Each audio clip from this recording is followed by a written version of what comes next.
ৰাতিপুৱাৰ পৰা একদম ৰেষ্ট নাই তাৰমানে ইটোৰ পিছত কাম সিটোৰ পিছত ইটো কাম চলিয়ে আছে মানে এতিয়া এইটো পলিউশ্যন টেষ্টিং চেণ্টাৰত আহিছোঁ এই বাইকখন মানে পলিউশ্যন কৰিব লাগে গম পাইছেনে আজিকালিতো পলিউশ্যন নকৰিলে কি প্ৰব্লেম হ'ব গমেই পায় ৰাতিপুৱাৰ পৰা মানে কি হৈছিলে এই চেল্ফটো বেয়া হৈছিলে চেল্ফটো ঠিক কৰিলোঁ আৰু এতিয়া মানে ভাবিছোঁ পলিউশ্যনটো কৰি লওঁ আৰু পলিউশ্যনটো নকৰিলে গমেই পায় কি হয় আজিকালি নতুন চিষ্টেম এটা হৈছে মানে পলিউশ্যন কৰিব লাগিব বোলে ভিডিঅ' কৰি ল'ব লাগে হয়নে ভিডিঅ' কৰি ল'ব লাগে আগতে এই চিষ্টেমটো নাছিল গতিকে মই আজি পলিউশ্যনটো কৰি ল'লোঁ আৰু মোৰ স্কুটিও এখন আছে সেইখন লৈ আহি আছে সেইখনো কৰি ল'ম গতিকে আজি আৰু মানে কি আৰু আজি অলপ 15 দিন মানে খোজকাঢ় সৰু সুৰা কিছুমান কাম কৰি আছোঁ লগতে পলিউশ্যনটো নকৰিলে মই ক'লোৱে কি হ'ব পাৰে আপোনালোকেতো জানেই গতিকে কৰাই ল'লোঁ দেই আৰু আপোনালোকৰ যদি কৰা নাই কৰাই ল'ব নহ'লে প্ৰব্লেম হৈ যাব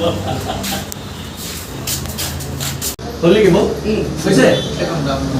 হৈ গ'ল দেই কৰোঁতে ৰক্ষা 6 মাহৰ কাৰণে দিছে ন 6 মাহৰ কাৰণে